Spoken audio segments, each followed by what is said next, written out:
Hello, everyone, and welcome to Gold Guest Talk Tottenham, sponsored by NordVPN.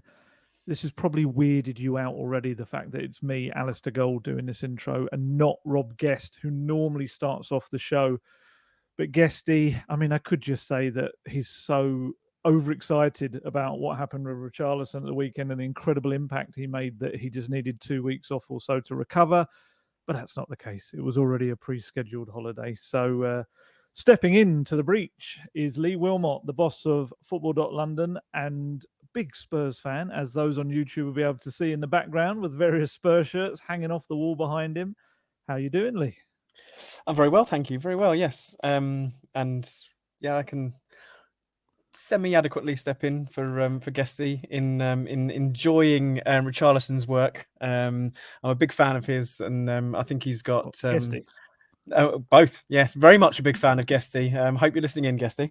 But yeah, I'm a big fan of Richarlison. I'll try my best to. I won't put on a northern accent, but I'll try my best to step in where Guesty would have got involved in the Richarlison loving. Yeah, I guess he doesn't like it when I do a northern accent for some reason. I don't know why. Probably because it's so awful. Yeah, and I get the feeling mine would be, if not worse, then just as bad. Yeah, us Southerners are not too great at that. So massive weekend, huge game. Huge, certainly a huge drama towards the end of it as well. Obviously, Guesty and I were kind of there, slap bang in the middle of it all, watching the absolute bedlam kind of going on around us. You had to watch it, or sorry, not watch it, but you had to kind of follow it in a slightly different way. What was it like from your perspective? The 3 p.m. game as well, which is obviously very difficult to follow nowadays. Well, yeah, 3 p.m. blackout. I absolutely did not do any illegal streaming of the game. I was actually out with my youngest son watching local football. Southern Combination Premier Division, Hassocks against Old Vardinians, it was. There you go. You don't get much more local than that. No, exactly. A 5-0 win for the hosts, if anyone's interested. So yeah, that was good. But I was kind of I was stood on the sidelines with a beer and with my phone in hand while I was trying to watch and trying to see what you and Guesty were talking about on the football.london live blog. Obviously, Nice plug. Yes, love it. Yeah, on brand. Spurs. If not my biggest passion, then one of the my biggest passions, obviously, and one of the reasons why I got into this journalism game, because I wasn't very good at playing football, so I decided that I could write, so I would get into writing about football instead. But yeah, following it on a phone and not knowing what's going on, not being able to be there, not being able to see what's happening, it really did feel like one of those games from years gone by of you'd absolutely dominate a team and you'd come up against a goalkeeper like Ben Foster or a Tim Krul. They're the two that stick in my mind, as always, having worldies against Spurs and the opposition team coming and managing to grab a 1-0 win. So when Sheffield United scored in, 73rd minute to go 1-0 up, having apparently seen, looking at the stats and looking at the blog, obviously, that Spurs had completely dominated without scoring, it just felt like we were going a little bit back to the future. And this kind of the real positivity around Ange and what he's brought to the club and the excellent start to the season we've had. And don't get me wrong, I think it would still have been an excellent start to the season if we hadn't got a result on Saturday, just purely because of the positivity around the place. It just felt like it might have been a little bit of a backward step and going back to, this is what Tottenham are like. Can't close out a game against some of these so-called lesser opposition teams. But yeah, to get 2 goals in 3 minutes in the 98th and 100th minute of football, I can't imagine what it was like in the stadium on Saturday afternoon. I've obviously seen the highlights and everything, and it sounded incredible. What was that like being in there for? It was amazing. It was one of those moments when people often ask, especially me, because they know Guesty is a big Everton fan rather than a Spurs fan, whereas obviously I had no choice. My father and the family before him made it very clear I was always going to be born a Spurs fan. And I often ask people, like, what do you do? Do you cheer? Do you go mad in those moments? And certainly we have seen reporters of other teams go absolutely crazy in big moments. I just, for some unknown reason, can't do that. I don't know. It's just like, maybe I've got you kind of in the back of my mind. I'm thinking I've got to do this for Lee. I've got to get my match stuff out. No, to be fair, what it is it stretches all the way back to my first ever game covering Spurs, which was at, funny enough, Goodison Park against Everton. It was a 1-1. Eric Lamela scored after, I think he equalised a Ross Barkley goal. And on that day, I was so desperate to prove to myself that I could be ultra professional and not like cheer and jump up and down and do anything kind of fan like, that I think I pushed myself in the other extreme. And what I think I do, because I often kind of hear myself doing it. There's this moment where I'll often go like, "Oh," like that, and I make this really weird noise that's kind of half a cheer, half a "Ooh, that's exciting," and now I'm gonna have to rewrite everything I've just written, kind of thing. And that's about as far as I go. And also, our job, kind of what we try to do a bit different, don't we, at Football London, is to kind of notice all these little bits and pieces that are happening, and so in the aftermath of something like that, we're trying to see, oh, what's happening? What's Son? Where's Son running over there? Oh, look, there's the subs going mad over there as well. And we're kind of doing that. We probably don't go as absolutely mad as we would do if we were up in the stands. Although someone's dug out a photo of the carnage in the south and the celebrations after Kulusevski scores that goal. And you're in there. Well, there's someone at a distance that I can understand why people are saying, "Oh, Gold's in the south stand," because it does. You can see the beard and the hair and all that, and it does look. I don't know who it is, but yeah, there is someone. But there's also, they've done that with Kulusevski. There's someone that said he's gone back in time to watch his own winning goal. There is someone that does have the look of Kulusevski, right? And you can see him through the goal net. They're that close as well. That would be an amazing movie, wouldn't it? It would. Goes back in time. Shall I tell you a little story? Actually, go for so it. when I was younger, it wasn't that much younger because I was in a pub watching a Spurs game. So I was allowed to be there. I was drinking, so it's not it's not that long ago. I think it might have been against Aston Villa. I was stood in the pub watching, and Spurs had just scored, and the camera panned obviously to the crowd, and there was someone in the crowd that looked very much like me, so much like me that I got a notification on my phone. Get my phone out, and my cousin had messaged me saying, "I hope you're enjoying the game. Nice goal there." And I'm like, "That's not me." So even a member of my own family thought I was at the game cheering the Spurs on. Can you imagine if there's all these football doppelgangers out there that actually just are other versions of ourselves? That would be a good film. Well, it wouldn't. It'd be quite rubbish film, but it's an interesting idea. But yeah, the actual moment itself was crazy. It was just, obviously you had the players, as soon as the ball hit the back of the net, you had so many things going on at once. You had Kulusevski ran off in one direction to celebrate. Richarlison went off in another direction to celebrate because he was more on the left-hand side, obviously. Then you had people piling off of the bench as well. You had Sonny sprinted across to kind of go over to Richarlison. You had Vicario ran the length of the pitch and then had this weird moment where Basuma fell to the floor and Vicario had to kind of leap over him and the celebrating Son and Richarlison and then kind of pump his fists at the crowd. You had Pedro Porro ran on the pitch as well. You had Mickey van der Ven went over to him, picked him up like he was the lightest feather anyone's ever kind of held in their hand. It was, if you want to see someone be a young Dutch giant, that was essentially Mickey van der Ven showing you just kind of how strong he is as well. Porro just flew up in the air.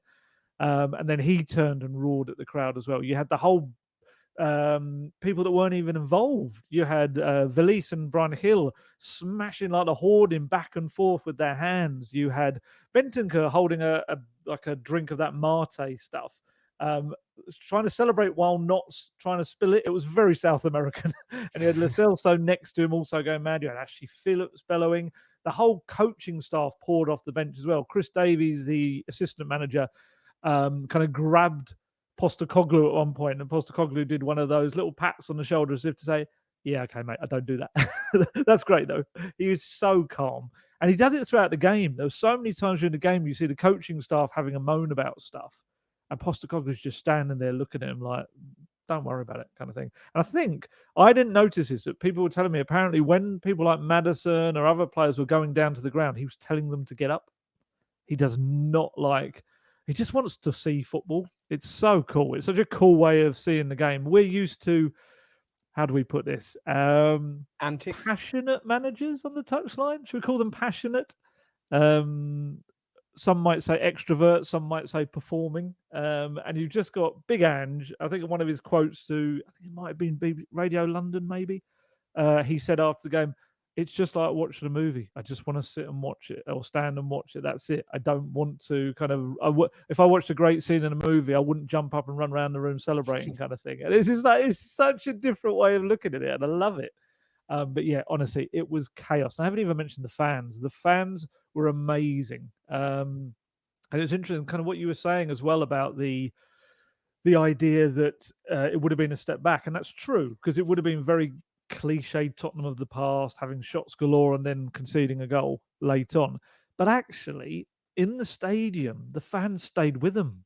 And that is a massive pointer towards what Postecoglou is doing. The fans didn't get frustrated. There wasn't kind of booing or jeering or a sense of kind of worry or anxiety about it. They just kept pushing them on. And it helped that Maddison and people like that kept going up to them and doing that with their hands, raising them in the air to tell them to keep going.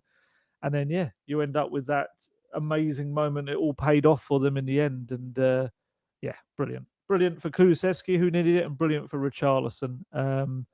What you've seen of the highlights? What did you make of Richarlison's impact?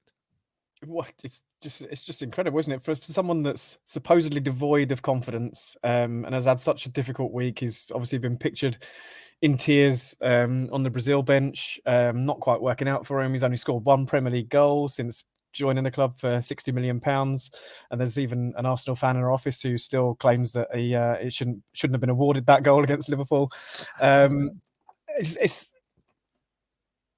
You struggle to work out where he's found that from, don't you? Sometimes you don't quite know how footballers can kind of find these moments from the depths of themselves, essentially, to put in that kind of performance, particularly when he wants to start the game. Obviously, Harry Kane left in the summer. He thinks, oh, here's my opportunity to be the number one, number 9, as it were, and he's kind of been put on the bench one game and seen Sonny score a hat-trick when he's played through the middle, and he's probably thinking, my God, what happens now? What do I do now? So yeah, I've seen little moments from him. I was with Guesty, obviously, at the Bournemouth game a few weeks back when you were in Italy, and I thought Richarlison was a little bit. Trip. Yes, a scouting trip, not holiday. Who were you scouting?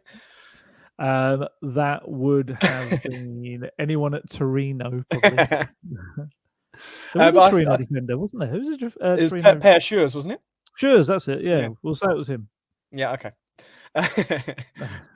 There were moments in that Bournemouth game where there was just some nice little touches from Richarlison. He wasn't doing the centre forward play that he had that big chance where he had a little bit of skill where he took round the goalkeeper as well, and the defender came and stopped him from scoring. Obviously, there were little moments, and I've seen that a lot in a lot of games.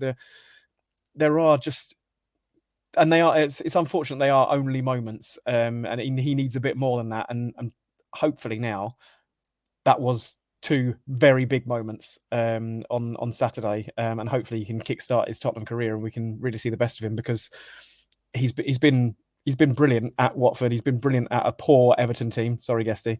And now we want him to be brilliant at Spurs. So hopefully, fingers crossed, that happens. And what better way to really get going than by scoring the winner in the North London derby next weekend? Yeah, no, you're spot on. It's exactly that. You wonder where they conjure these moments from. It wasn't in keeping with what had come before, and it was just so much needed. It really was. He's had a rubbish time. Let's be honest. He was a £60 million player that scored up to that point 1 Premier League goal for the club. He'd had injuries. There've been various issues for him, and he admitted the other day after they you could see him on international duty looking quite visibly upset on the bench that, he's had the last 5 months or so have been really difficult for him with off the field stuff. The Brazilian media reported that one of his kind of long time, I don't know how you describe them, advisors, financial persons, agent, kind of all of the above, manager, whatever you want to call it, who'd been with him since the very, very early days of his career. He'd lived with him at times, as in Richarlison had lived with this chap and his family. So they were that close. They parted ways. And I think that's been a really difficult thing. I think there's, I don't think it was the most the most friendliest of parting of ways either. And it's just one of those examples of you just don't know what's going on in the background. And then for him to actually say, it's behind me now, but I still want to talk to a psychologist and really talk through this and the process of it and everything. So he had everyone kind of rooting for him, which is fantastic, as it should be, let's be honest. And then to come off the bench, I'll tell you what though, the 10, 15 minutes before he came on, he was down that touchline. He didn't come off the touchline. He was told to warm up, and he was clearly said, I'm staying here. And he just kept looking at the bench, looking at the bench. At one point, he kind of made this symbol, almost like the substitution symbol to them. It's like, are you trying to tell Postecoglou to bring you on? Because that's not the way it's going to happen. I don't know. It may have just been anyone else on the bench. And then eventually got the nod, and they came on as like a triple threat, didn't they? Him, Perisic, and Brennan Johnson. And it completely changed the game. It did. And we're going to talk about the subs and when they were made and stuff like that in a bit. But for Richarlison, it was just ideal. He just looked on it from the start. He was like the focal point suddenly, because that's the thing about Sonny. Sonny is fantastic through the centre, but in a different way. With Richarlison, he's going to be up there as more of a target man, focal point type. And within a couple of minutes, he'd headed over a Porro cross just over the bar. And then we had another lovely Perisic delivery, and Richarlison heads it home. And although you could see the desire to get the game going again, because there was this feeling within the stadium, if they can get one, they're going to get a second. And obviously it came to pass to be that way. But even with Richarlison, as Højbjerg grabbed the ball out of the net and they're running back towards the halfway line, and you could just see Richarlison is like, he really is celebrating, but in the most measured way he possibly can as he's going back to the halfway line. And just after the game, because obviously then provided a really nice run and weighted pass to Kulusevski to score that winning goal. And just watching them at the end of the game, Eric Dyer went straight over to him. He's almost banging him on the back, Romero style, kind of just congratulating him. And then Fraser Forster was doing similar. Porro went to him, Son went to him, and then obviously they had linked arms and went up the pitch and did that celebration in front of the fans. And Sonny's pushing Richarlison to the front. Had some nice Sonny quotes that went up today, actually, talking about how, they're a family. And when someone's suffering within there, they all just want the best for him. And everyone, Kulusevski after the game was talking about Richarlison, just how funny a character he is within the group and how they just all want him to do well and how he is a terrific player. He's just obviously had confidence issues and it happens. And Sonny kind of touched on that as if that's something that's happened to him last season at points. He had confidence issues for probably differing reasons. Mainly playing in a system that was pretty much nullifying anything good he did. Going backwards 70 meters wasn't his quote. Pretty much, exactly that, yeah. But yeah, brilliant for Richarlison. So happy. They tried the journalists in the mix zone, including Guesty, tried to stop him after and see if he'd talk, and he just went, "Oh, soon," because his English isn't quite there yet after almost 8 years. I think it is in England. Still got to do a bit more of the Duolingo lessons. But yeah, fair play to him. What a brilliant end to the week. And Guesty was very, very happy for him in the press box. You could tell he was as happy as Richarlison was. I bet he was. Yeah, that's probably the happiest I've ever seen Guesty a Spurs goal, to be honest. But yeah, it was a classic Richarlison goal, really, wasn't it? The movement Absolutely. And just the header from a corner is that's what he was signed for, really. Yeah, I mean that is one thing that I do wonder whether it's going to start becoming a thing. Is like, is he going to score as many with his feet? Because he definitely is so dangerous in the air, and is that pretty much goes against the archetype of a Brazilian kind of number 9 as well? Surely, we should see more with his feet, really. Yep. But that's to come. So the game itself, you touched on it there, and kind of how much. I got some match stats to throw at you. 70% possession for Spurs, 535 passes to Sheffield United's 181. It's just mad. That is just the new Tottenham. It really is that amount of passes.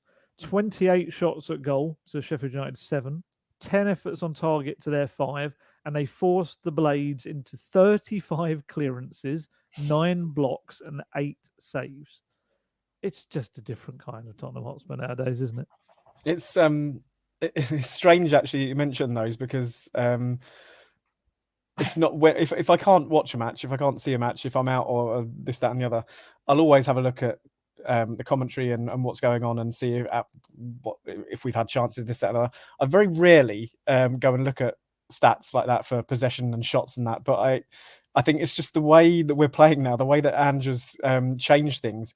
That was one of the first things I did. I was like, are we dominating this game? I think in the first half, I noticed we had 68% possession, 8 shots, and 7 of them had been on target at the time when I kind of first had a look, and almost double the number of passes by that time in the match as well. So yeah, it's weird that you mentioned those stats, because it's not something that I would normally look at during a game, but because of what Ange has brought in, I feel bad calling him by his first. I don't know him. I should probably call him Postecoglou like I would do any other manager. I use their surname, but I just call him Ange. It just seems to kind of the kind of family fan atmosphere that he's brought with him, I think. I think that's kind of what he wants from the fans as well, doesn't he?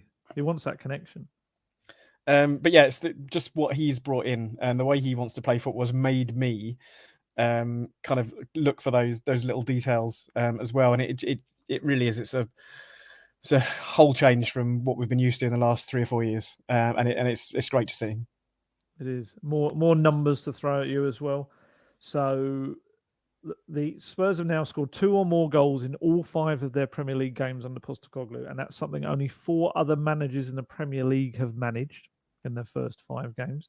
He is now unbeaten in 50 home matches across his last 3 clubs, I think it is. Which is just ridiculous. He destroyed the Manager of the Month curse as well, which was fantastic. Because, well, in the most dramatic of ways. Yeah. And it also ends that ridiculous kind of some people saying, yeah, but Nuno did that. And it's like, no, please don't compare Nuno and Ange Postecoglou. It just makes me kind of shudder if anyone actually does that. Spurs' best start to a league season since 1965 as well. It's just scary. And neither of us were born then. Yeah, I was just trying to work it out. No, I definitely wasn't.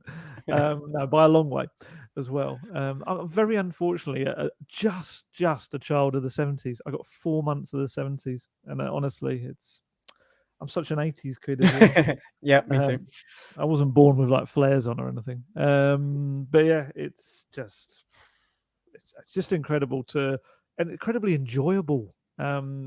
Guesty and I were kind of saying this. We're really relishing going and reporting on games as well. It's not to say we don't enjoy it, especially talking with the boss as well. But, we don't enjoy our job anyway. But going to these games has felt like a job in the last few years, whereas now it feels like a bit of a guilty mix of pleasure as well as your job, because you're getting to watch, let's be honest, probably with Brighton, the biggest entertaining side in the Premier League right now. Obviously, Man City are always going to be Man City, but I would say that in terms of full throttle attacking play, everyone's watching Spurs right now. And I think that's why they're on telly so much. There's so many games coming up where they've been switched to be the TV picks as well. And it's all to do with a certain Postecoglou. I mean, obviously, we're kind of guessing, I kind of slap bang in the middle there in the press conference and everything. As a fan, what does he represent to fans right now? What does he we're talking about that connection. Does it feel different in terms of being a fan of Tottenham Hotspur right now to what it was? Yeah, massively. Because of the kind of the coaches that have come before in terms of Conte, Mourinho, Nuno perhaps a little bit different because he was a more quiet character and difficult to get stuff out of, as you well know. A week. Yeah, because of the kind of the characters that we have had, they're managers that they know how to play the game. They know how to talk to the media. They know how to play the media. They know how to get their own way because they've been doing it for a year and a day. And that's not to say that Postecoglou hasn't been doing it for as long as them. He's had 20 plus years in management, hasn't he? Yeah.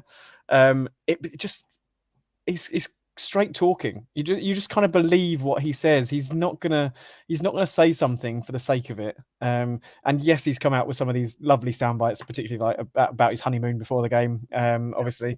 So there are little things that are gonna get him in the media, obviously, but it just feels like he'll just say it how it is. He won't really care what someone's going to think of what he said. He's just going to talk about it. I thought he was excellent on mental health when he was talking about Richarlison. yeah, he's just got that kind of that vibe about him. That you just want to kind of gravitate to him. You just want to hang off every word he says, and you want to get drawn into how he wants to play football and his ideals, and his philosophy and stuff like that. And it helps that it's an attacking philosophy, of course, but I just feel like the fans are just gravitating towards him for all the right reasons, and he's got everyone on side. You've spoken about it so many times in different stories that we've written over the summer and into the season. This club desperately needed someone to kind of to glue it back together, and Postecoglou glue it back together. Yeah, exactly that. I didn't even realise I was doing that. There we go.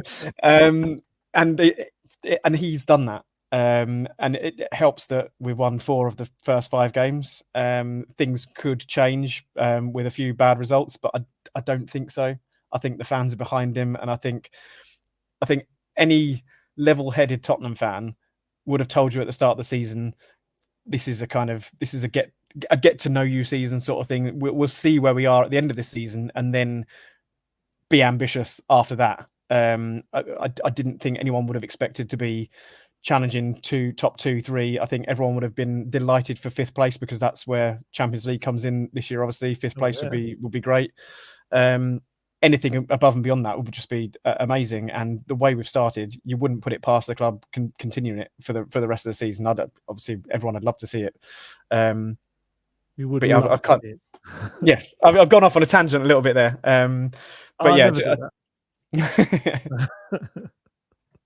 it feels like he's brought everyone together, and yeah, I'm just looking forward to. I look forward to every weekend now, whereas under Conte, particularly, I wasn't really looking forward. I think I said it on last pod I was on. My kids were getting turned off by the football and weren't necessarily interested in watching a game at the weekend. So it's brought them back on side. It's brought everyone back on side, I think. Honestly, I've had so many fans that have kind of contacted me in the last few days on whatever social media platform they're using, just to say that either they went to the game for the first time, or they took someone, a family member or a young one, to the game for the first time, and just how absolutely now carried away and swept away with Spurs that person who was seeing it for the first time is. And it's just, that's what it's all about. That's what football's about. It's what we all want to see, and why and I think this is the key thing. I was about to say why we all loved the game in the first place.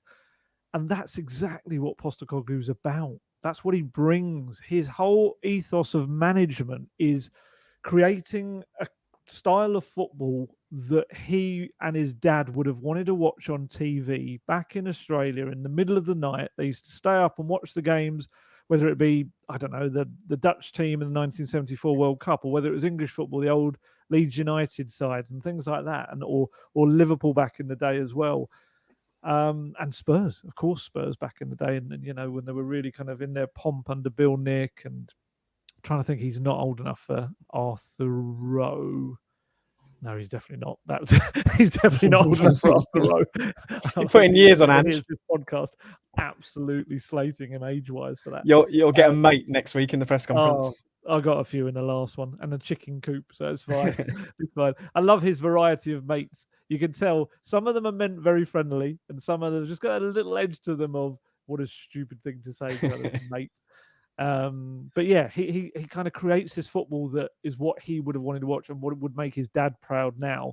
And that naturally, as a knock-on effect, is exactly what the fans want to see. And you just get this sense, and this expression I kept hearing after the game, he just gets it. And that's it. That is exactly it with Postecoglou. He just gets it. And what I hope now is that the fans just get it with him. And it's Arsenal and Liverpool coming up next.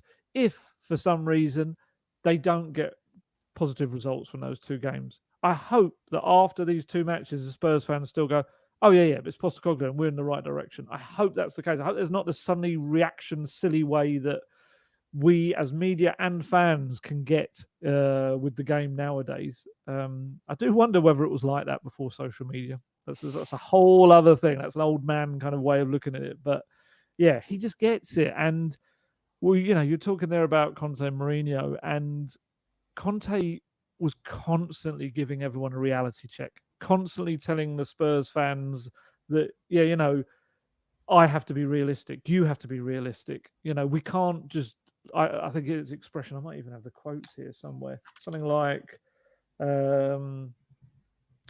if you want me to tell you a lie, I can tell you a lie, and things like that about what Spurs could do. And that was when they started really well at the start of the season. Because I look back, do you know what? I forgot that they actually started this whole year off with that defeat to Aston Villa at home.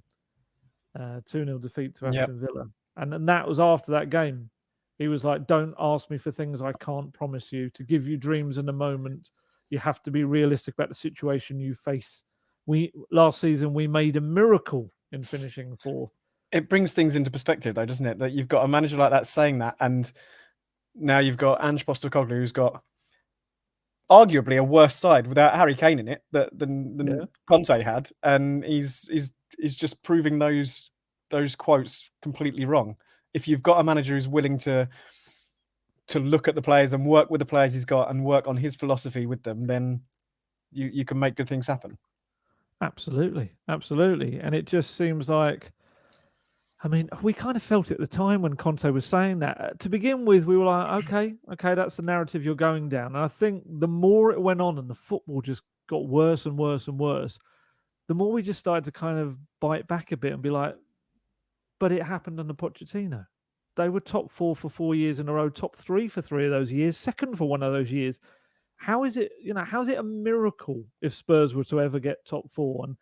And I get what he was saying about the previous season. It was, they had been a complete mess under Nuno. He did inherit it, and he did get them playing some good football as well towards the end of the season.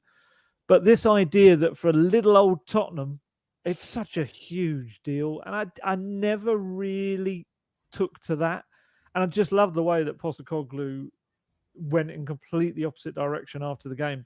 Rob Daly, he's one of the chaps that does the kind of match coverage for Spurs. He asked him on Spurs Play after the game, and he said, do the fans now have to go the other way? Do they have to temper their expectations? And Postecoglou's answer was just brilliant. It was, no, let them go. Let them go and enjoy it. My role is not to burst people's bubbles. Let them get excited. Let them get ahead of themselves. That's the beauty of being a supporter. They go through enough pain, mate. You want to let them enjoy it. If they think we're going to be world beaters, then great. That's up to us to match their expectations. Our supporters deserve to have some happiness and enjoy it any way they want to. Oh, where has that been for so long?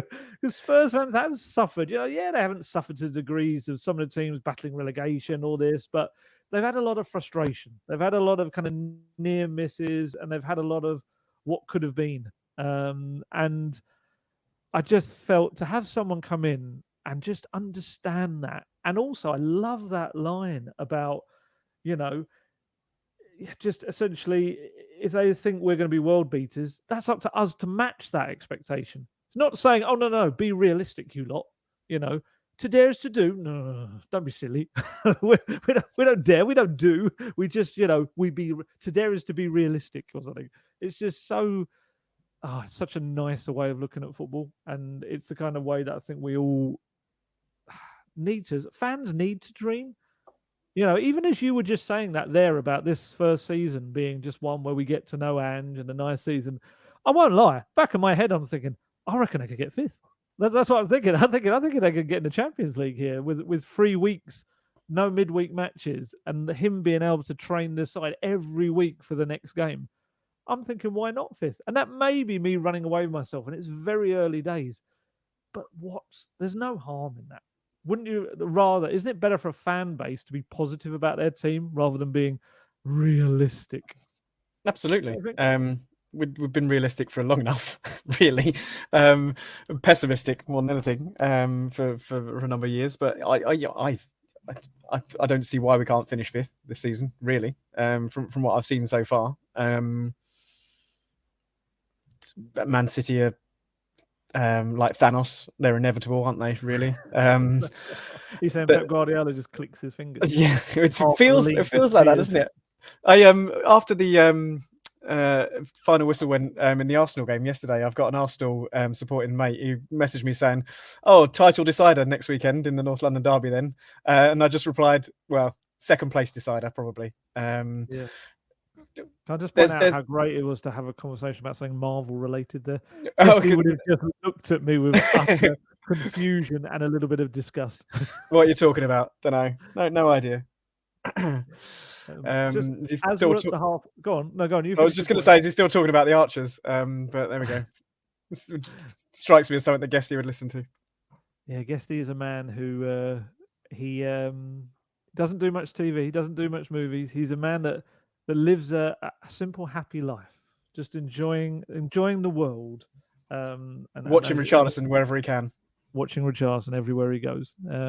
Yeah, as we're at the halfway point in the show, I'm going to remind people that the Golden Guest Talk Tottenham podcast is sponsored by NordVPN, and you can use the service in a host of different ways to enhance your internet experience. NordVPN is the fastest VPN in the world, and that means there's no buffering, there's no lagging, and you can stream your favorite shows from anywhere in the world without your bandwidth throttling.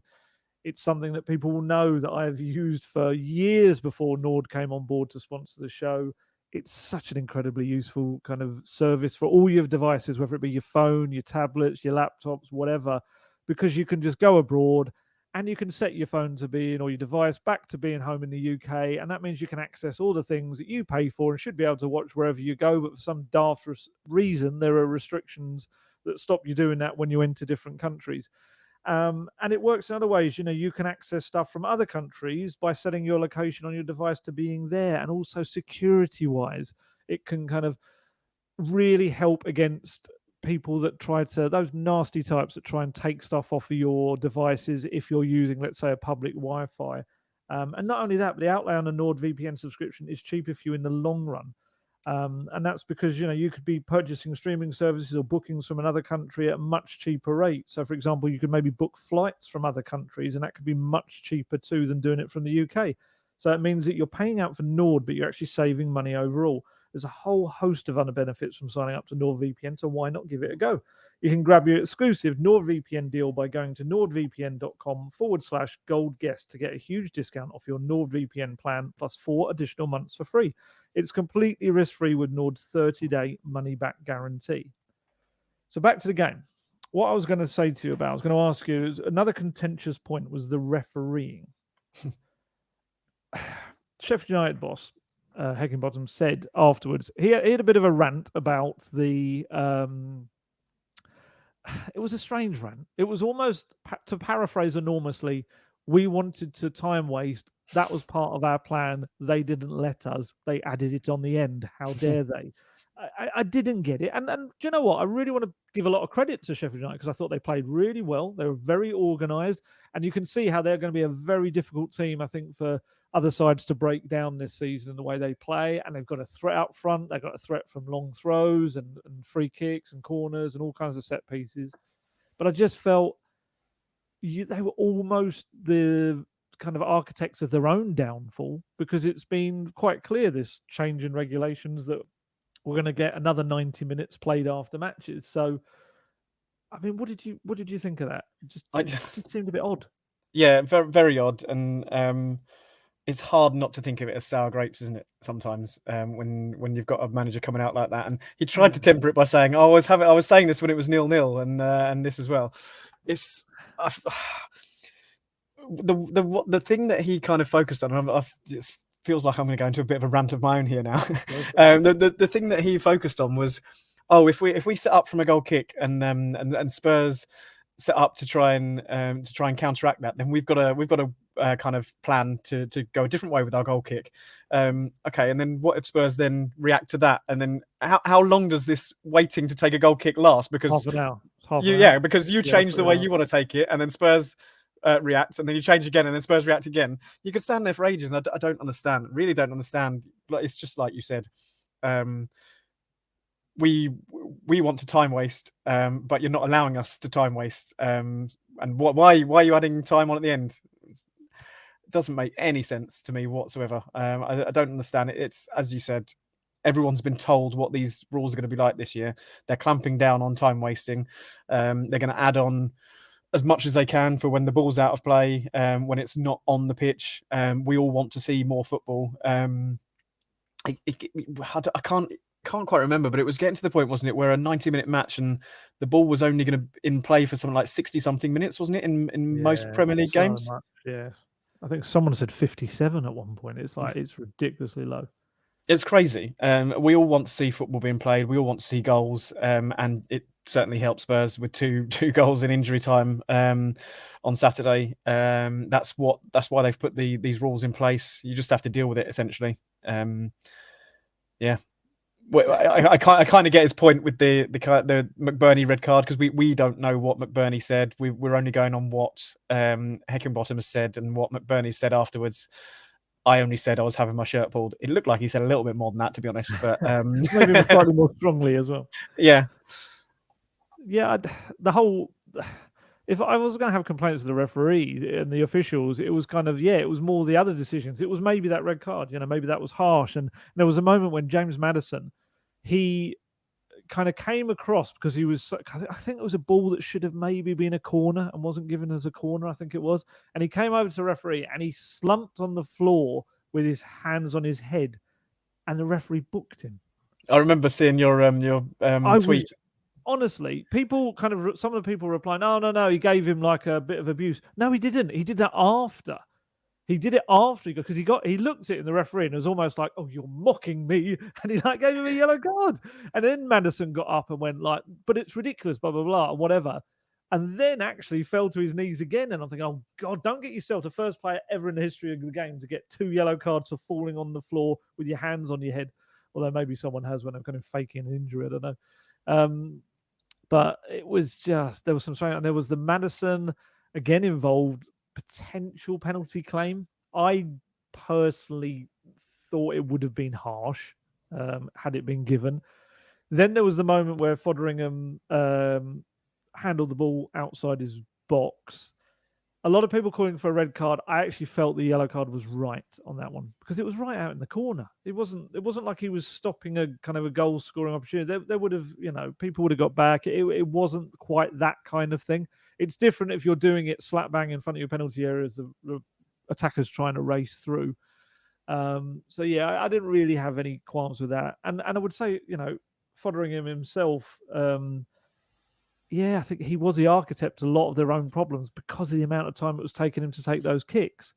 And Heckingbottom saying about how, like you said earlier, we've got to see what they're going to do when we take a kick. Yeah, okay. It still doesn't mean you have to stand there and take it. And there was like moments when their players were like doing up their shoelaces and things like that. It's like, oh, come on. Don't try and pass this off as if it isn't an orchestrated thing you do to try and get the game time down.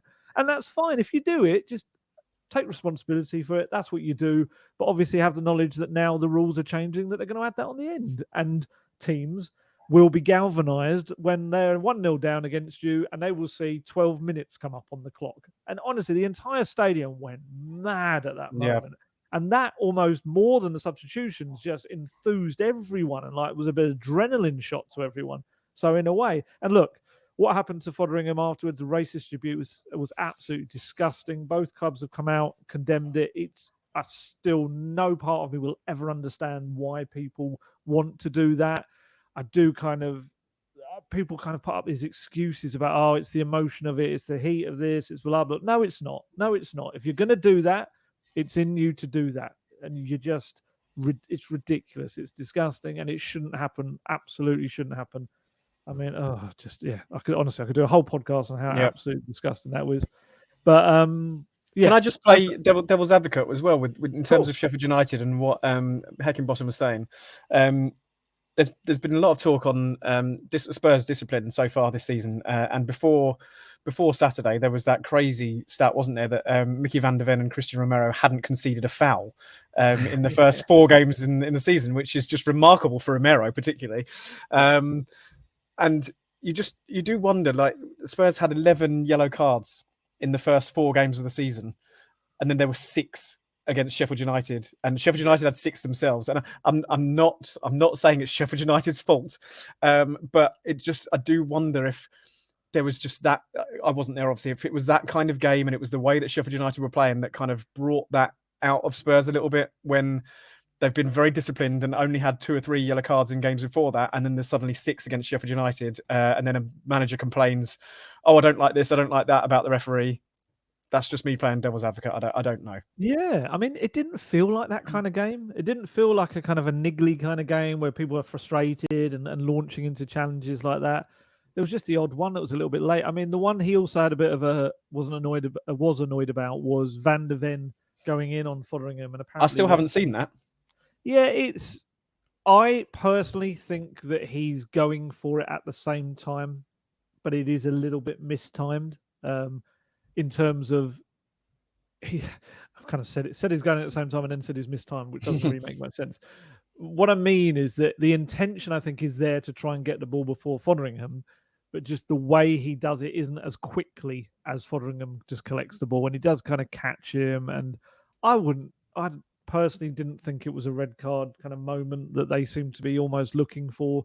I think a yellow was fine. I think that was Van der Ven's first first foul, I think. And Romero did his first foul as well at one point in the game. Romero is such a changed person. There was a moment late in the game when Emerson was about to start a fight with someone, or just get he was almost goading. It was right. I think it was after the winner, and he was almost goading the other player because something, I don't know what had happened. And Romero stepped in, grabbed Emerson, and took him away. And it was like, sorry, what's happening? What kind of parallel kind of universe are we in here? Take a look down at the team sheet. Is that the same player? Yeah, is he still what? Yeah, okay. Yeah. Honestly, it was incredible. Just the change in him. He'll still go in for those smash tackles into people, but yeah, isn't fouling them. But he just seems such a more composed character. I mean, he finished the game as the captain. You know, he was wearing that captain's armband when it all was over. Just a huge change in him. We should also mention Emerson has become a dad. Congratulations to Emerson Royale. He popped back to Brazil. His partner had their child. I think it was a little boy. So you would imagine that, I don't know, if they'll all come over for the to be back in time for the North London derby. I'm intrigued to see whether he plays in that or not, or whether he keeps going with Porro, because that's probably something for a whole other discussion. But no, great news for Emerson. There seems to be a thing about Spurs players at the moment and children right around big moments. Like James Maddison became a dad to twins about a couple of days before they headed off on the tour, which must have been rubbish for his other half. Yeah, having to kind of deal with that for 2 weeks on his own with another little boy they've got as well. Harry Kane moved and then had another kid about a week later as well. Talking to Harry Kane, which I know we don't want to do too much, but there's another aspect. And I don't know whether this is a sad thing or not, or I guess it's a good thing in a way. Nobody's really that fussed. Can you imagine? I mean, you and I, years back, thinking, oh, we're going to lose Harry Kane one day. Oh, no, it's going to happen.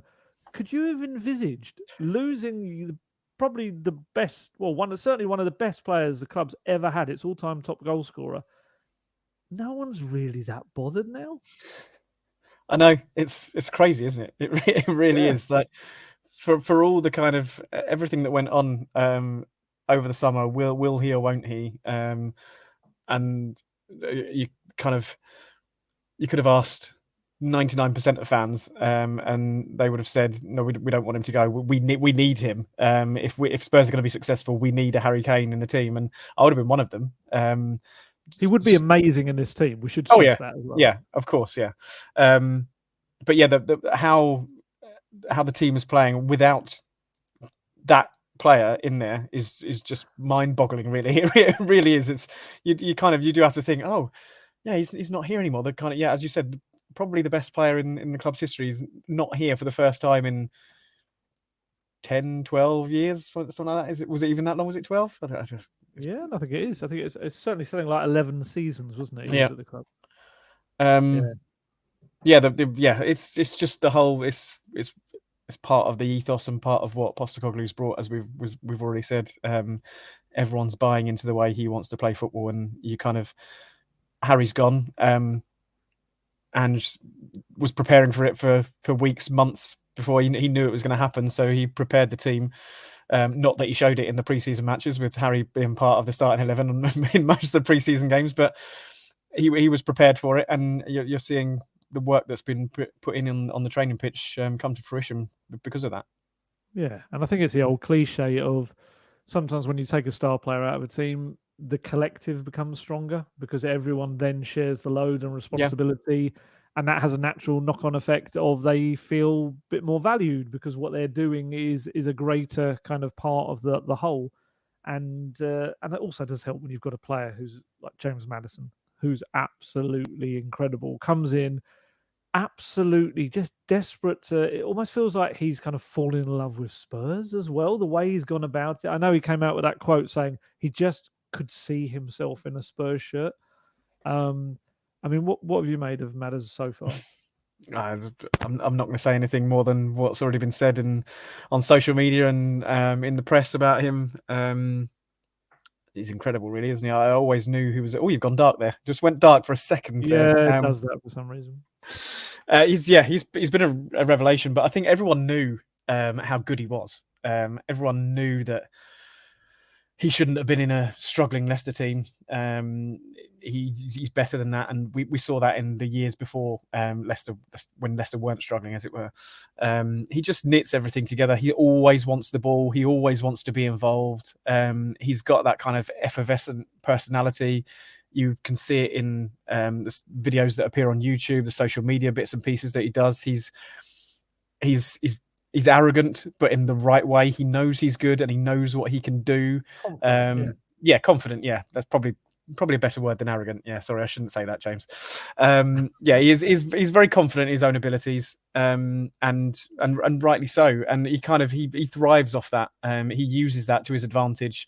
To kind of be that leader in the team. You could quite easily see him with the armband, as opposed to Sonny.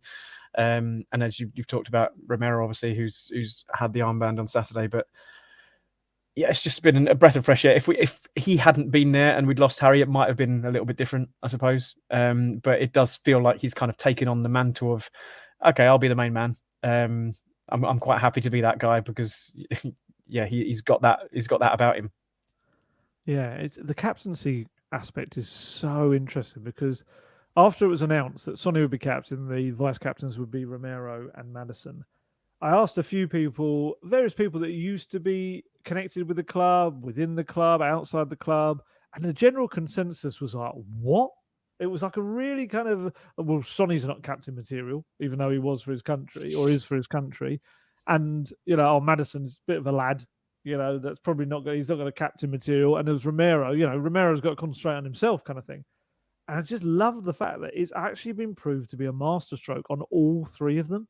Sonny has proved, everyone behind the scenes is just absolutely wowed by what a terrific captain he's been so far. He is not going to be, and he said it himself in the quotes we put out earlier today, he's not going to be the type that is going to deliver these incredible kind of speeches to the dressing room kind of thing. He's going to be someone that leads by example. And also, I think at a time when everyone was a bit down, everyone was a bit like, "Ooh, what's going to come next?" kind of thing. And obviously, like we said earlier, that maybe people might have been a bit worried about what was going to happen after the Harry Kane era had come to a close. You've got someone like Sonny who's just got a smile on his face all the time, who is happy and wants to enjoy himself and enjoy his football. I don't think there's a better embodiment of Postecoglou football than Sonny and the smile on his face. And I think that is now, they're just loving coming into training. They're loving what they're doing. And you look at all of them, they do seem like, it feels a bit like the vibes of the early Pochettino years, and that they all seem to be mates as well. And like Pape Matar, he's like the little kid of the group. They're all kind of getting him in headlocks and mucking around with him. And it's just, I think Sonny embodies that perfectly. And he's knitted everyone together. And they all respect him so much. He's so popular. They'll do anything for Sonny. And that's a key thing.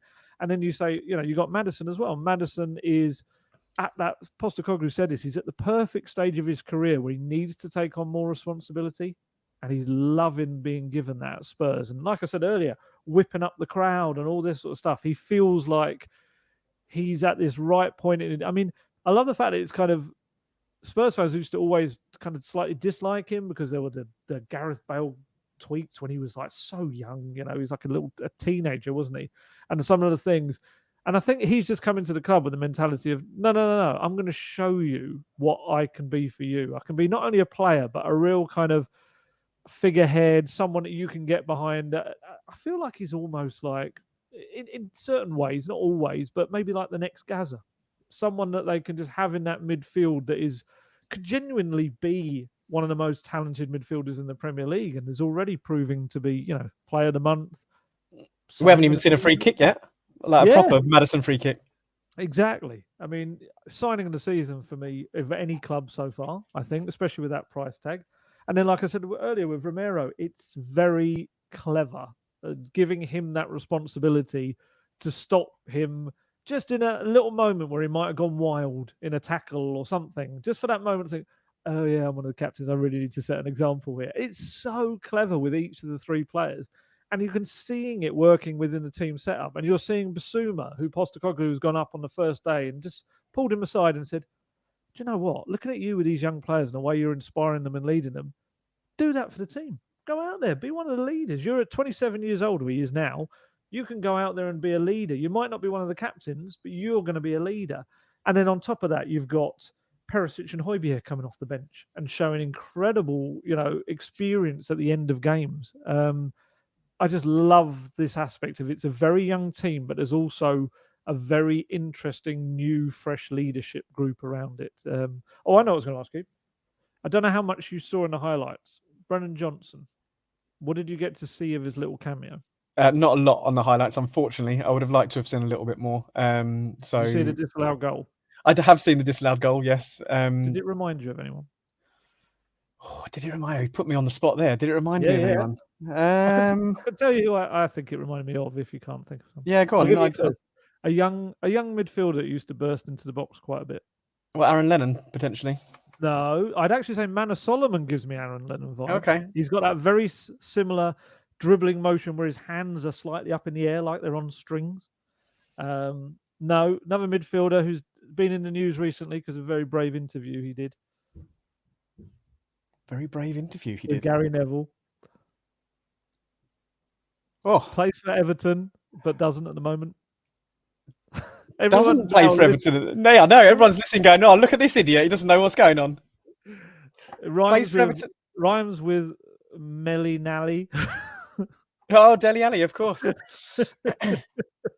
love that. How could I forget? How many people were just saying, say Dele Alli. Why are you not saying Dele Alli? Yeah, I know. Everything about I should be sacked now, shouldn't I? Well, no. We need someone to London.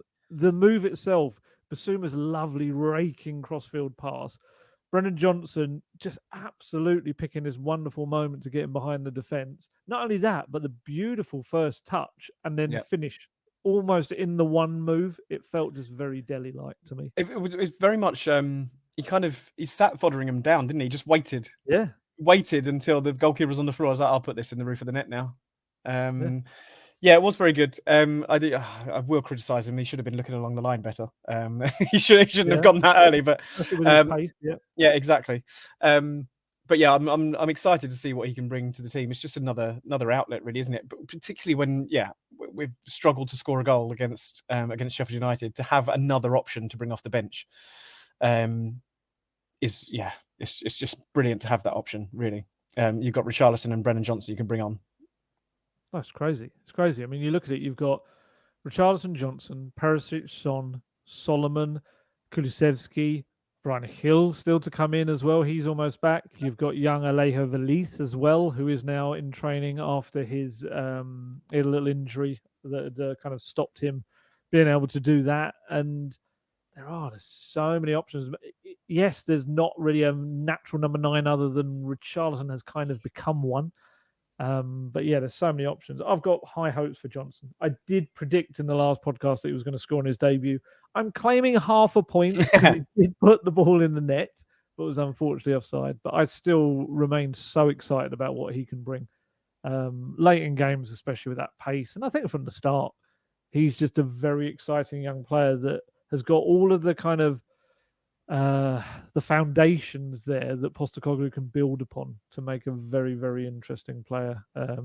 I've got on screen here because I was looking for the yellow card stats, obviously, and just you're looking at the age of the squad. Solomon's 24, Kulusevski's 23, Porro 24, Adogi 20, Sarr 21, Van der Ven 22, Emerson Royale's only 24, Brennan Johnson 22, Skip 23. It's potentially an exciting few years ahead for the club, really, isn't it? It is. And I mean, you've got the old boys are essentially Sonny, Fraser Forster, Hugo, although still to see what involvement Hugo does actually have in terms of matchday squads. Obviously, the first chance he had to be on there. And I don't know whether it's difficult to read into, but certainly it looked like he was away with his family in London for the day, certainly only looking at social media. And whether that was he was told, maybe he's, I don't know, whether he's not quite at the stage yet where he's ready to be included and fitness wise, I don't know. I was going to ask you about him because Mm. Ange was asked about Hugo at the press conference before the game, wasn't he? In terms Yeah, of chicken does coop, he? that was me. Yeah. The way he answered that, and I've obviously spoken about Ange being straight talking and won't care what's said. It did feel like, well, I picked teams based on who I think can play in the game essentially, and that did feel like he's not ready. He can't play in this team in my squad at the minute. Yeah, it did. And the only reason I asked about the pecking order as well was because if there ever is any department in a squad you do have a pecking order, it's the goalkeepers. Yeah, of course, as he said, they can change and they can have poor performances or good performances, but ultimately, you know who your first, second, and third choice goalkeepers are. And Vicario has been superb. He deserves that first choice, and that's why he was brought in and he fits the Postecoglou football. But I did feel that there was going to be a little battle then between Forster and Lloris for the next however many months. But yeah, it just seems to be the case right now that at the moment he's happy with the status quo, and we'll see what happens with Lloris. But yeah, very much they're the old boys. I think they're only 3 over 30. I think that's it. And then I think Dyer is 29. Eric Dyer should point out straight back in. I saw some people saying had his meeting with Levy straight back in the team. It's like no, that's not really how it worked. We clarified that in previous podcasts. He didn't go to Levy and say I want a meeting. He was called in because I think they were trying to get rid of him essentially in those final days of the transfer window. So yeah, and also Postecoglou did spring upon us, which hadn't been mentioned at any previous point, that Dyer did have a little injury that meant he missed the last couple of games. So funny that it was never in the team news, but Yeah. managers have their little ways when it comes to injuries, like Christian Stellini. Oh my goodness, trying to get Christian Stellini. There could be a player walking behind us in the press conference on crutches, and Christian Stellini would say everyone's available for the game. Honestly, he had no interest. He was a very nice guy, fascinating to interview, especially when you sat down with him properly. But getting any truth about injuries, he was honestly. I'm surprised he didn't do conspiracy theory podcasts about team selections and flying drones over training grounds and things like this. He was incredibly paranoid about it all. But yeah, he was good. And actually, we haven't really spoken about the man who scored the winning goal, Dejan Kulusevski. How big do you think that will be for him going forward? Well, I don't know really, because he scored the. Oh, This is his second goal of the season, obviously, and I think there were lots of question marks before he scored the first one, as to what's it going to do for him, because he's gone through the kind of half season of being amazing when he first joined the club, and everyone expecting big things from him, and then going off the boil a little bit, and then perhaps starting this season not quite at the kind of the Sonny or the Maddison level. He's a good player. I love Decky. I think he offers something a little bit different. And what happens when Brennan Johnson really gets going, I don't know. I think it would be a shame to see Decky lose his place, but he's got to be strong enough to hold Brennan Johnson off. Essentially, he's got to keep showing to the manager that he's got to keep showing to the manager that he's worth a spot in the team. Yeah, it's difficult. I don't think an extra goal is going to do much for him in terms of him himself, but as long as he keeps scoring and keeps offering himself in those positions, then he's only going to keep showing the manager that he deserves his place in the team. Yeah, I mean, playing Decky's advocate. I think just such a huge moment for a player who had such a ridiculously consistent start to life at Spurs and then has started to just be a little bit more inconsistent, purely, I think, because of injuries have kind of disrupted his rhythm. I'd hope that it does Yeah, just kind of remind him of how good he is, and remind him of what a big part he's got to play for Spurs. And I love the fact that ahead of the game, it was noted that he'd run more than any other person in the Premier League this season, any other player. And he, from what I understand, was a little bit embarrassed by that. It was like, that's kind of should be a prerequisite for any player. It's like, I should be judged on goals and assists, not how many kilometers I run.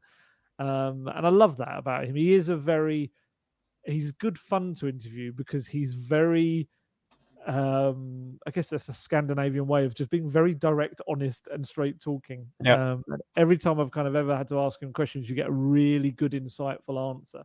And yeah, I think he'll also be a very introspective person. He'll look at his game and see where he can improve. And we forget that he is, 23? It's just incredible how much of a ceiling he could have. I think with him, it's about removing the elements of predictability that sometimes can come into his game, knowing that he might cut in on his left-hand side. I mean, scored with his right, didn't he? I know, Yeah. So there you go. It's another kind of big element to it, is showing him that, yeah, why not use your right, mate? You know, you're just as good at that, pinging across, whether it's a goal, whatever. You don't have to cut in on the left quite as much, although it's understandable why he does it, because he has so much success, and that's why Sonny does the same from the left at times. But yeah, there have been quite a few occasions where he's got to the byline and used his right foot, and I thought, why do you always come back on the left? You can clearly use the right. Yeah, 100%. He is such a good player. It's got such a versatile kind of aspect to his game as well. So versatile, but really, yeah. I'm a big Decky fan. As Guesty is for Richarlison, I think I am for Decky, and just I think he'll also be adaptable to play as an attacking midfielder. I think he may even fill in for Maddison at times if Maddison's out and Lo Celso's not available. I think he could. He's told me himself in the past he can play as a number 10. He can do so many different roles. So, yeah, very excited about him. Right, away from the match, there has been another little thing that happened this week, is that they've published the minutes of the Fans Advisory Board meeting, which included a certain Daniel Levy and other members of the board, which, I'll be honest, I think most of us kind of assumed that, all right, okay, with the Fans Advisory Board, they'll shove up one member of the board maybe each time they have a meeting and a chat.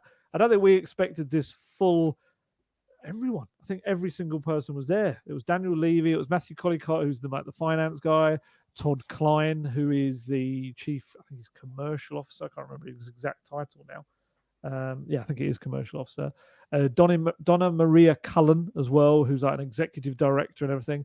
So although this happened, I think it was September the 6th, maybe, we actually got the minutes came out. I think it was on the day of the game. I don't know whether they tried to bury it kind of on the day of a game on their website, but it was actually quite interesting. There's a fair bit in there, mainly because we got an idea of, they spoke about how they kind of the focus of the club. There was a manifesto that was released within the club as well.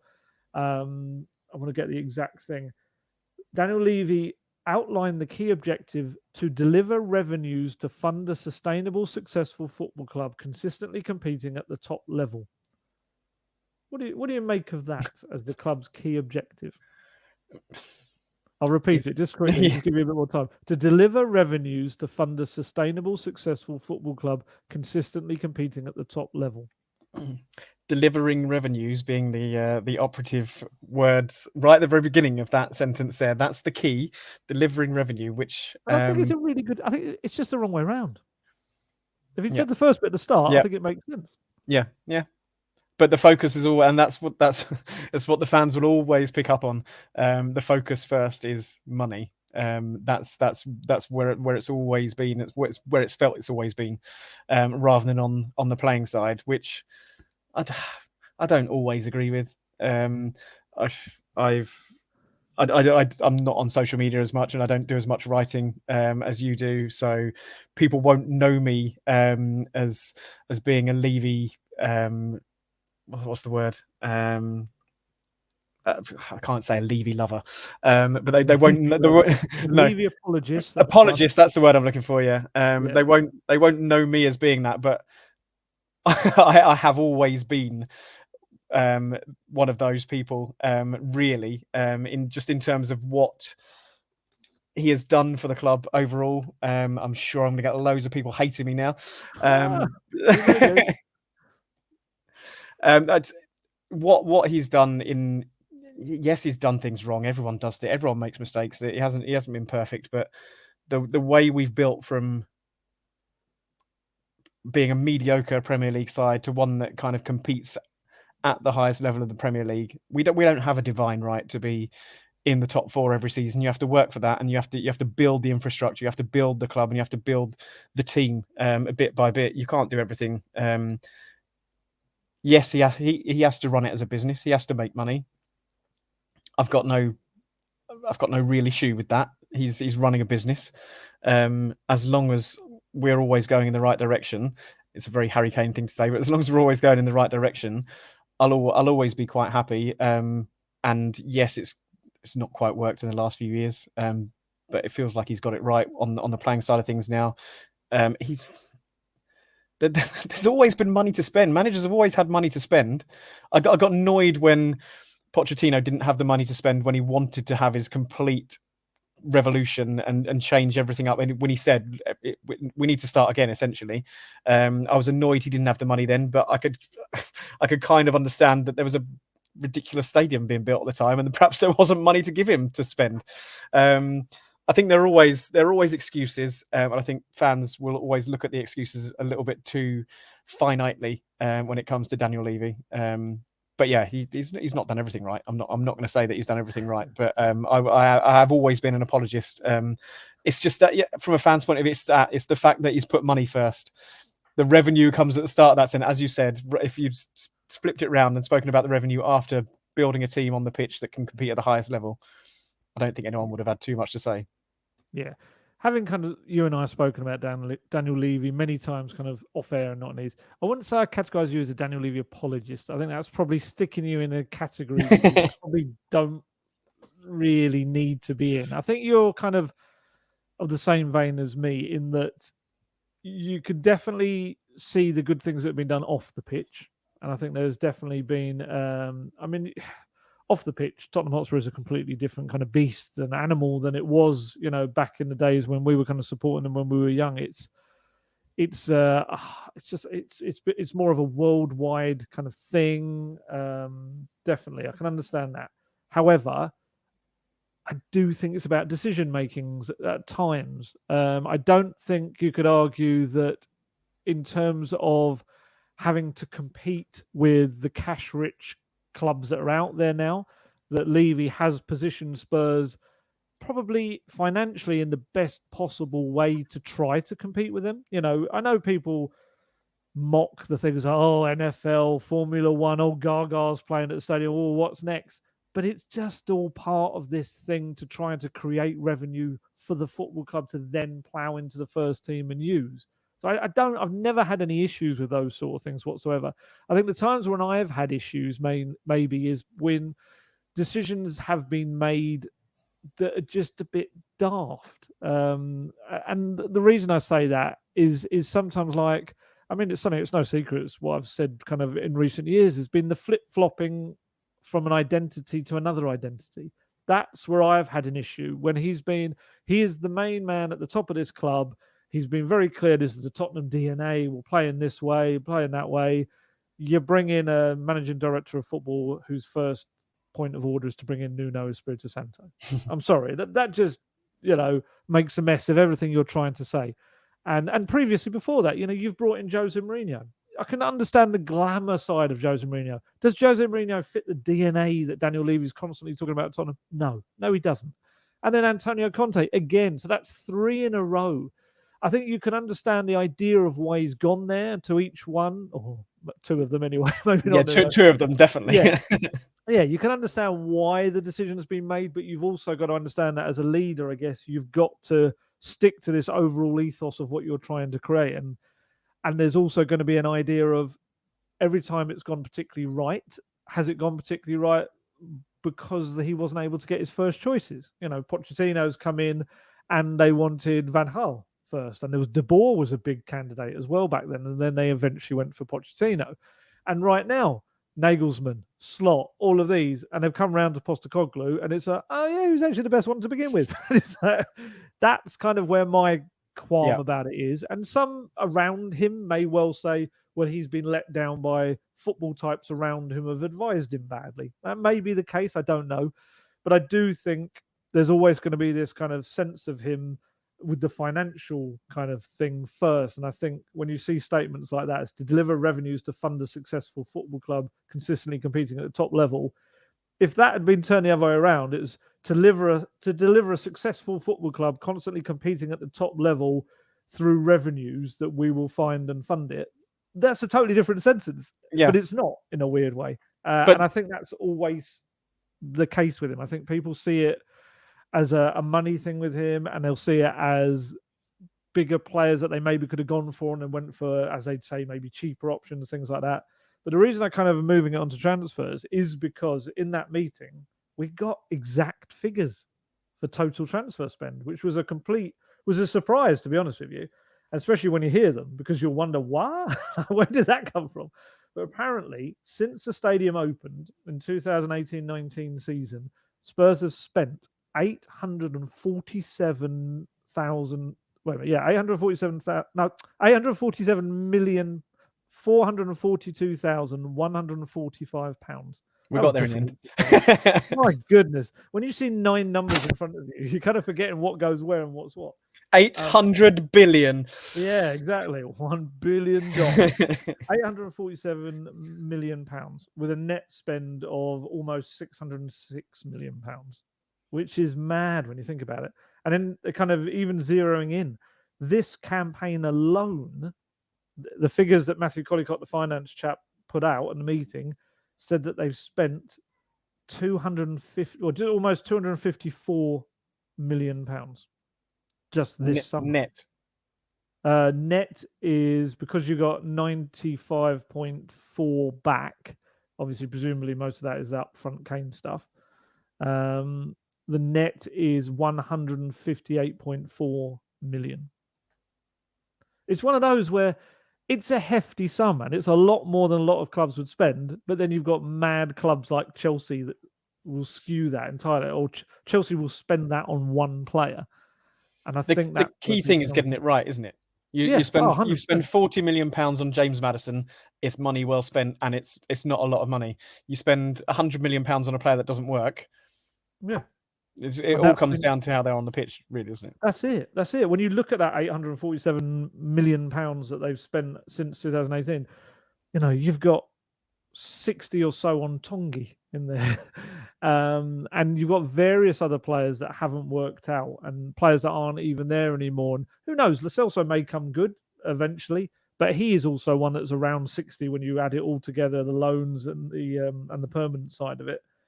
So the money's been spent, but I think you're absolutely spot on. It's about who they spend it on, getting the right ones. I mean, the best example the other day, wasn't it, was Brighton against Man U. And like Ten Hag was talking about clubs spending money, and they were like, "Have you seen the total value of the Brighton team when they were, how much they were spent on?" And it's like that. There's a way to do it, and there's a way to do it right, and that's what Spurs claim that they're improving. There's the recruitment side of things. We've got Scott Munn coming in as the chief football officer at the end of this month. We've got a director of football swiftly following him as well. If they can get that right, maybe on reflection, that makes everyone above them look even better as well. So no one knows what happens behind the scenes. You've clearly got some fans who will believe that Daniel Levy has his finger in everything and knows everything that's going on at the club and is responsible for every single transfer. When, let's be honest, that's probably not entirely accurate. And that he's got other people. Prove them all. Yeah. But he, as you mentioned there, he'll probably have people that will be advising him on transfers and saying we should approve this, and he'll go and approve it, and then they don't work out. And you can blame him for a lot of things, but I think you could admonish him from blame from a lot of things as well, really. Yeah, I think, and he'll argue that statement that he's made. We have to make money to build a team. That's his argument essentially. I've written it that way because we can't build a team without money. Yeah, absolutely. And it's minutes of a meeting, and it may have been not quite exactly how he said it anyway. I think it's the same with anything in life, especially in football. You get an extreme view on one side, extreme view on the other. The truth's normally somewhere in the middle, isn't it? That's normally where it is. he'll have made mistakes. You'd imagine privately he'll admit he's made mistakes, but he's also done some good stuff as well. And it'd just be interesting to see, I think, how long he's at the club in kind of going forward, because in this they would also explain about the makeup of how kind of who owns the club. And it's explained as two holding family trusts. The Lewis family beneficiaries own 70.12% of this 86.58%, and Levy family beneficiaries are 29.88%, and then the other 13.42% is about 30,000 individuals own shares in Spurs. I didn't realize it was that many. Wow. But just the Levy side there, so that's 30% of that 86.58%. It's not quite as easy of people just saying Levy out. No. Because it's like it's technically, yes, I guess he could step down as chairman, but he owns a massive chunk of the club, he and his family. So yeah, there's more to it. I absolutely understand some of the well thought out and explained frustrations that people have about him. I don't go for the aggressive, over the top, silly kind of jibes that are out there and things like that. I definitely will always listen to people that have a very well reasoned argument about it. Like I say, mistakes made, but also some good things as well. Absolutely. And I'm kind of the view the grass isn't always greener. So who knows what comes in next when he does step down, or when the club does get sold. Who knows what happens next? We're on a pretty stable footing at the minute, all told. And yeah, things haven't been great the last few years, but in terms of the football club as a whole, we're one of the top 6 clubs in the country. Just saying. Yeah, but to play Levy's advocate, or no, it's not actually. It's more for those against him. One trophy in 23 years, yes, yeah, isn't good enough. It isn't good enough, and that's true. Even when you've got the financial might of the clubs now, there's always been someone that's been a superpower in the Premier League. Whether it was Man U before all the money really came in, and later on, Liverpool and City kind of battling it out together for it. There's a lot of trophies out there still to win and things like that. And he will maybe claim that, well, it wasn't me that lost in the final of this competition, or that final, or the semi-final, or that. But still, I would hope that he doesn't want his legacy to be one Carabao Cup or exactly Carling Cup in his entire tenure. I should say, anyone who's not watching on video, at Wilmot's Way on Twitter, if you want to have a go at me for being a Levy apologist, go on. I'll take it. It's fine. Some leave. So this is the thing. This is what I mean. There's different kind of variations on the people that are very much against Daniel Levy. There are some that have got really interesting, well-considered views on it, and they're really worth listening to, as well as people who will argue completely opposite. But there are some that are just so aggressive and unpleasant, and they undo all of the other stuff that those people are saying. And it's such a shame, because it's always important to have kind of discussions about stuff and discourse and have a real healthy look at both sides of any argument. But you've got to make sure you do it in the right way. Otherwise, you just lose people within a moment. I've said this before to my son's 16 now, but in the last couple of years, when things weren't going particularly well, I was like, oh, Levy needs to go. We've got to get rid. I don't like him, blah, blah, blah. It's like, okay, why? Give me an argument. Give me a reason why, and then we'll have a discussion about it. You can't just have this millennial view on things of, I've got this opinion and that's it. You've got to have a reason for it, and then I'll listen. We'll have a proper discussion about it. But yeah, so many people are like, oh, get him out. He's we've won nothing. Was that your whole argument? Yeah, and I mean, I don't think it's helped that he's overseen a club that's had so much drama constantly. It's just Tottenham, isn't it? But yeah, but it just feels like in recent years it's been crazy, and I got moaned at for calling them a soap opera at times, and it's like they are. I mean, even Saturday, for example, sat behind us in the press box, Fabio Paratici. He sat up there, and you're like, why? I know he's in a consultancy role doing some stuff for the club, but come on, don't have him there in plain sight taking selfies with fans. And he was at one of the away games, I think it was maybe Brentford, taking a photo with a group of fans. And then you've got Scott Munn, who, is officially hasn't started yet, and he's there in the director's box in the photos, like next to Daniel Levy. And to be fair, I've got no real issue with the Scott Munn stuff, because to me, Scott Munn is about to start a job. He's got to be there in some capacity to kind of start soaking it all up and understanding what he's going to do. I don't really have an issue with that. But Fabio Paratici is a different case. Fabio Paratici is banned globally from a lot of football activities. It was walked back a little bit by FIFA to allow him to do consultancy stuff, but I'm not entirely sure he should be sat there behind the press box taking selfies with fans. That's one thing among probably many that I won't apologise for Levy for, really. Stop saying apologise. You're not a Levy apologist as well. I think you've tagged yourself. I know, It's not the greatest sounding term, and it's not really true. No. You're just you see both sides of the argument. I think is probably the best way to say it. Yeah. So there you go. God, I guess he's going to come back and like, what? Where did that podcast go? Went down a right rabbit hole. I know. That went on a bit too much, didn't it? Wasn't expecting that. We were only going to do an hour's podcast. We've had another 25 minutes on the end. And we haven't even spoken about the North London derby either this weekend. So we'll have to do that later in the week. Yes, I think, the plan was maybe to do a little kind of a preview podcast, just not an hour and a half one, but just a smaller one looking ahead to the game, which hopefully we'll try to do on Thursday. Get that done a little bit earlier, because we're a bit wary that we kind of chucked out the one last week, literally like the afternoon before the game, and it didn't give it enough time, I think, for people to kind of soak up and get ready for the game. And not that we affected the game in any way, shape, or form, but we'll try. Is it press conference on Friday? Yes, there's a press conference on Friday, so we'll try our best to do it on Thursday, looking ahead to it's a rather big game. I still feel it might have come slightly too early for this young Tottenham side in its formative stage, but oh my goodness, if they went there and did something. It's one of my most hated fixtures. I hate it. I never enjoy going there. The press box got a load of fans that stand up in front of you most of the match, and just generally Spurs are awful there most of the time. But we can go into that. Love the anticipation, and then generally hate the 90 minutes. Yeah, I do. I don't mind the home games as much. The home North London derbs are fine. It's just going there, and especially right now, from what I understand, I've got a few mates that support Arsenal, and they say the atmosphere at the Emirates at the moment is the best it's ever been. Yeah, that actually they've properly got it going there now.